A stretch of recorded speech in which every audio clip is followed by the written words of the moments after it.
Ouais, j'adore le générique. Il est pas mal. Bref, si t'adores l'histoire, t'adores tout ce qui touche au voyage dans le temps et que tu kiffes les animés, que tu kiffes faire du mal aux enfants, que tu kiffes torturer les animaux, non. Ah non, non, non, prenez juste les premiers. Voyage dans le temps, histoire et animé, comme moi. Hein, parce que les deux derniers, si tu les aimes, moi je te conseille d'aller voir un psy. Ça va te faire du bien. Parce que t'es bizarre. Voilà. Bref, si tu kiffes tout ça comme moi, tu vas sûrement kiffer ce que je vais te proposer, qui est un animé que j'ai vu sur Netflix avec 2 saisons, franchement j'ai kiffé, qui s'appelle TP Bone, Time Patrol Bone. Tu vas comprendre si tu vois l'animé ou que tu finis cette vidéo avec moi, qui est plutôt bien. Franchement, j'ai vu la première saison, après là j'ai vu la deuxième saison qui est sortie il n'y a pas longtemps. Et j'ai kiffé et je te le conseille. C'est pas un truc de ouf, franchement, c'est juste pour passer un moment chill, tu vois, c'est incroyable. Donc je me suis dit pourquoi pas partager ma passion. Fais un peu de la pub pour Netflix en bénévolat. C'est plutôt bien. Alors, l'épisode commence comment? On commence avec un jeune homme qui est sur un tronc. On apprend qu'il s'appelle Namiura ou Namura Bon. Bon, ça s'écrit bon, mais ça se dit bon. Je crois que c'est la japonaise. Bref, on le trouve sur un tronc plutôt triste, tout. Et là, si tu vois ça, tu te dis, ok, c'est bon, c'est parti. Ça va nous parler d'écologie, Greta Thunberg et tout, machin, tout ça. Moi, c'est comme ça que j'ai vu ça. Je me suis dit, ok, y a pas de souci, vas-y, pourquoi pas. Mais c'est pas ça. C'est pas un truc écologique et tout. La saison, on va en parler un peu, il touche un peu à tout. Cette saison, il va toucher un peu à tout, tu vas le voir, même à l'écologie, plus vers la fin. Juste pour pas spoiler, allez voir, c'est plutôt bien. J'aime bien le style et tout. Donc ça commence avec Bone et ses amis qui se retrouvent à parler de l'arbre là, qui a son tronc là, sur lequel il est assis, étalé. On se rend compte qu'il a plutôt de bons amis. On a l'intello, dont je connais pas son nom lui, par contre j'ai oublié, qui est là pour faire la morale, faire l'intello, ouais je connais ci, machin et tout. On a le gros là, j'ai rien contre les gros. Le mec, il a juste une forme un peu, voilà. Il a des formes généreuses, il a une forme généreuse. Et à lui, qui lui, je crois, lui s'appelle Tetsuya. On a la fille gentille de l'équipe, du groupe, qui s'appelle Yoko. À la suite, on apprend aussi, on fait la connaissance de l'ami à Yoko, qui est de la même promotion qu'eux, mais juste dans une classe différente, qui elle s'appelle Yamiura, je crois ouais, Yamiko. J'étais pas loin. Ouais, ça doit être ça. Ouais. S'appelle Yamika ou Yamiko, je sais pas. Yamika, je crois que c'est entre les deux. Ah, j'ai vraiment. J'ai un cerveau de moineau, c'est pas possible. Elle s'appelle Yamika, je pense que c'est Yamika. Elle s'appelle Yamika, en gros, c'est la fille la plus belle. Enfin, la plus belle. Alors, elle a beaucoup de crush dans le lycée, c'est la plus belle.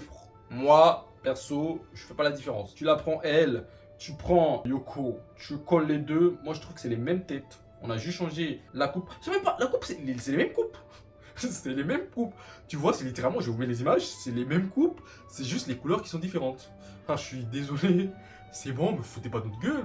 Je sais pas, essayez de faire un petit truc de différence, modifier un peu la taille du nez ou des yeux, je sais pas, mais c'est vraiment, tu vois, c'est les mêmes coupes, c'est juste des couleurs différentes. Vous allez le comprendre si vous voyez la saison 2. Moi, j'avais un peu du mal à différencier. Tu vois la saison 2, tu te poses des questions. Moi, perso, j'ai un peu dérapé. Je crois que c'était, voilà, l'une ou l'autre, c'était bizarre. Bref, on apprend ça et on apprend aussi qu'il a des parents responsables, des parents plutôt parfaits à la japonaise. C'est-à-dire les parents qui font tout. Les parents parfaits, quoi, qui sont... Pas... Je comprends que c'était pas les parents à l'américaine, tu vois ce que je veux dire. C'est des parents droits, tu vois. Je sais pas si vous comprenez ce que j'essaie de vous dire. Mais genre, c'est juste... T'as des parents... Enfin, c'est des parents parfaits. Tu vois, ça se réveille le matin, ça va au travail, ça revient, on les voit jamais. Bref, il va à l'école et tout. C'est les périodes d'examen, donc il doit beaucoup maximiser sur ses révisions et tout. Le mec, il rentre chez lui.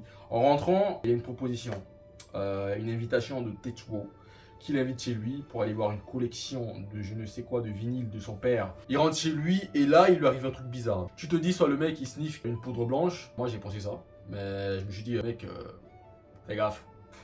Je sais que tu as des examens, mais quand même là, à ton âge, fais gaffe. Donc, là, le ton commence à accélérer sur l'horloge. Et il se retrouve comme genre aspiré, ou je sais comment, dans un tube de lumière assez bizarre. Je sais pas comment vous décrire la scène, je vous la main. Et ce qui se passe après, c'est quoi? C'est que il se lève, ce qui est normal, il panique.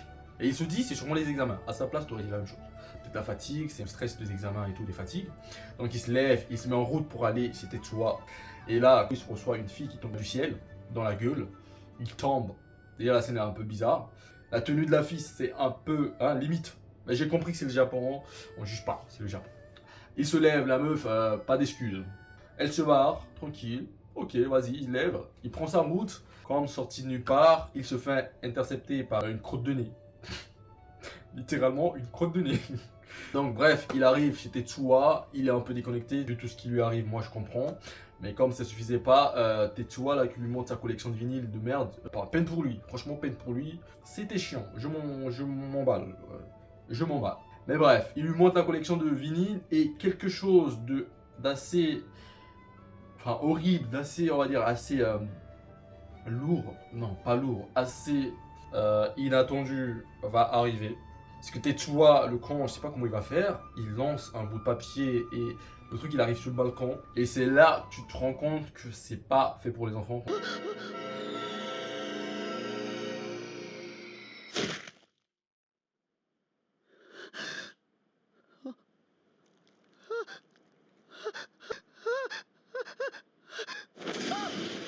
Mais comme par hasard, il y a le temps qui s'arrête.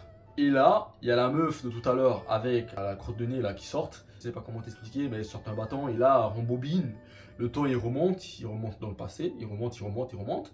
Et boum, comme si de rien n'était, tout le monde est là. Ils ont tout oublié, sauf Bond qui lui se souvient encore. Il a l'impression d'avoir vécu la scène, d'avoir revu la scène, d'avoir revécu. Je sais pas ça se dit, mais bref, vous avez compris. Donc Bond, après tout ça, le mec, tu te rends bien compte qu'il est dépassé. Moi, à sa place, je serais parti voir un médecin ou un psy, je sais pas. Il rentre, se reposer sur un tronc, le tronc du début de l'épisode. Et là, juste à côté de lui, en gros, il y a tout qui lui arrive, je sais pas. Il y a tout qui se relie, qui s'allie pour se pointer vers lui. Genre, il a battu le record de la journée la plus bizarre au monde, tu vois. Il lui arrive tout. Tout ce qui est surnaturel, limite, il va voir Dieu, tu vois. Alors, il trouve une moto sans roue. Il s'approche de la moto, une moto assez classe et tout. C'est con ce qu'il a fait, mais j'aurais fait, donc je le blâme pas. Il monte sur la moto. Par contre, ce qu'il a fait après, je pense pas que je l'aurais fait. C'est qu'il appuie sur un bouton, n'importe comment. Et là,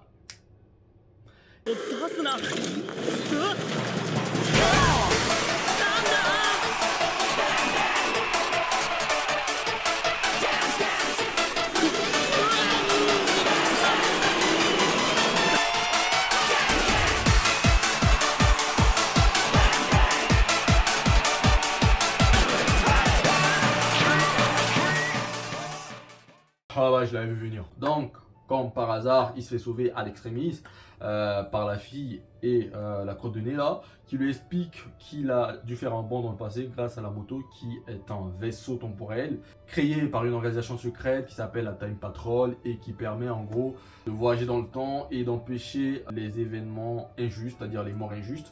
Et ils utilisent les agents de la Time Patrol, donc la fille elle travaille pour la Time Patrol et on apprend qu'elle s'appelle Rim Stream et qu'elle est accompagnée de 100 crottes de nez. La crotte de nez qui s'appelle Bouyoyon, je sais pas où ils ont trouvé son nom mais Bouyoyon ça lui va très bien. Bouyoyon qui l'accompagne. Et du coup, on apprend aussi par la suite que les événements paranormaux qui lui arrivent, qui lui sont arrivés, sont dus à une panne de la moto, du vaisseau temporel de Rim qui dérive comme ça dans le temps et qui fait des dommages, qui fait des trucs, qui fait des dommages sur sa route et tout. Ils vont chercher la moto, ils récupèrent la moto et en route, ils lui expliquent aussi, parce qu'on se dit, normalement, quand ils font les trucs, quand ils se déplacent en moto, ben, les gens ils le voient. Tu le poses ça alors, normalement. Donc tu apprends aussi que ils utilisent une sorte de machine, un bracelet qu'ils portent au bras et qui permettent d'effacer le souvenir des individus qu'ils arrivent à côtoyer, qu'ils vont côtoyer ou qu'ils côtoient durant leur mission. Ils effacent leurs souvenirs quelques heures ou quelques minutes après leur discussion ou après leur rencontre. Donc ils reprennent la route pour rentrer et tout, et sur leur route ils vont retrouver faire face à un autre agent du Time Patrol qui les intercepte et qui va leur dire qu'ils sont un peu dans la merde parce qu'ils sont obligés d'effacer Bond, dit-on, de l'histoire en gros. Non mais t'inquiète pas, on va juste te supprimer. Non, ça va pas faire mal, on va juste, on va remonter le temps, tu vois, on remonte le temps, on arrive au niveau de ton père et ta mère avant qu'ils se rencontrent. On les empêche de se rencontrer, voilà, ils vont pas te mettre au monde, ils vont pas se souvenir de toi, tes amis vont t'oublier. Tu vas plus exister, on va juste te supprimer de l'histoire. Et c'est censé te convaincre. Ah, tu sais tous nos secrets, on va pas te tuer, on est pas méchant, tu vois. Ah, alors tranquille, ok, pas de soucis, supprimez-moi. Donc normal, le mec il se bat tant qu'il peut. Il est en mode panique, il commence à sauter sur eux, à essayer de se défendre, tu vois, pour résister. Il prend la moto, il traverse le temps, bagarre, tombe dans l'eau, dinosaure, bagarre, et là, bouffe, il se retrouve près de chez lui. Dans la panique, il court pour aller chez lui, parce qu'il dit, il a disparu, tu vois, il court, il arrive, il trouve sa mère, et il est un peu paniqué. Il agit bizarrement, sa mère, elle le remarque. Et pendant qu'il commence à se calmer, les deux mecs, ils sortent comme des méchants dans les films de méchants là. Il manquait juste le sang des méchants et on les voit sortir du plafond. Et tu te dis que c'est la fin, mais non, puisque... 驚かせてすまない。波平ボン、君の将来を詳しく調べたら歴史に関わっていることが分かったんだ。そう君を消したら歴史が変わる。だからね、タイムパトロールの秘密を守るために仕方なく君を隊員としてパトロールに入れることになったのだ。タイムパトロール？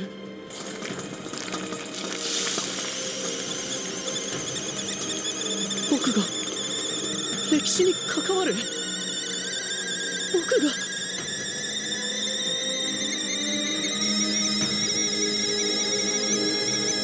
タイムパトロール？ Alors qu'est-ce que moi j'ai pensé de cet animé? Franchement c'est un bon animé, j'ai passé un bon moment. Moi j'ai accroché. C'est pas un truc à absolument voir, mais si tu t'ennuies chez toi et tout, pourquoi pas te lancer? Si t'es intéressé par l'histoire, par la science-fiction, par les films d'action. En gros ouais, c'est un peu ça qui fait un peu sa force à l'animé, c'est qu'il aborde beaucoup de thèmes. Donc voilà, si t'es fan d'histoire, t'es fan de science-fiction, t'es fan d'animé déjà, t'es fan de tout ce qui est dramatique, voyage dans le temps, de l'action, il y a beaucoup d'action aussi. Bon, le rythme du film par contre, au début je m'accrochais très bien. Enfin sur le long terme, moi je trouve que ça allait bien, genre ça tient le coup. Mais à un moment, je crois à un épisode, tu me faisais un peu, je m'ennuie un peu. Je crois à un épisode sur les dinosaures et tout, vous avez peut-être kiffé, moi j'ai pas, à un moment je m'endormais un peu. Mais après, juste après, enfin tout se relance, genre ça part très vite. Moi je pensais qu'ils allaient un peu développer parce que c'est un mec et une femme, genre je m'attendais à ce qu'ils développent un peu une histoire amoureuse entre les deux. Finalement, ça s'est pas fait. Je trouve que c'est plutôt une bonne idée. Ça donne un peu d'originalité. Je me dis peut-être qu'ils vont le conclure dans la saison 2, mais même si vous voyez la saison 2, sans pour autant spoiler, c'est complètement à l'opposé. C'est pas vraiment ça. Ils vont pas développer ce côté relationnel. Enfin, ça va plus rester une relation de collègues, d'amis, de collègues qui va se développer à une relation d'amitié que une relation amoureuse. J'ai plutôt aimé. Je m'attendais à une énième relation d'amour à la Roméo et Juliette, mais ils sont pas allés sur ce terrain et c'est plutôt bien. Je crois que c'est un des côtés de la série qui m'a le plus attiré, c'est ce côté un peu scientifique, futuristique, avec des concepts dans le temps, dans l'espace, enfin c'est des trucs qui m'attirent. C'est beaucoup ça qui m'a attiré enfin attiré, c'est beaucoup ça de l'animé qui m'a attiré, moi je trouve, le côté aventure. Et moi j'avais un peu cette appréhension de ce côté où je me dis ok, ils vont aborder des sujets assez sérieux de l'histoire, des événements, participent littéralement à des événements assez sérieux de l'histoire. J'avais un peu cette appréhension, je me disais ok, qu'est-ce qu'ils vont faire? Ils vont trouver des excuses banales et tout pour les balancer et dire ok, on participe sans pour autant modifier. Mais ils ont pu jouer de ça, parce qu'il y a un épisode qui se passe sur un événement en Chine. Un écrivain qui écrit un roman assez fictif sur une pérégrination, je crois que c'est un truc du genre, avec un moine, un singe et un cochon. Je crois que c'est un événement sur ça. Et ils ont pu bien jouer de ça, parce que on va dire c'est une sorte de légende ou fictif en Chine, et vu qu'il n'y a pas la vraie version, ils ont pu jouer de ça et donner leur version. On peut pas dire que c'est faux, vu qu'il n'y a pas, on sait pas tous si c'est vrai, tu vois. Je vous conseille cet animé, franchement, vous allez adorer. Vous allez adorer. Moi j'ai accroché. Sinon, n'oubliez pas les amis de laisser toujours un commentaire, liker, et on se voit bientôt pour un nouvel épisode. Salut!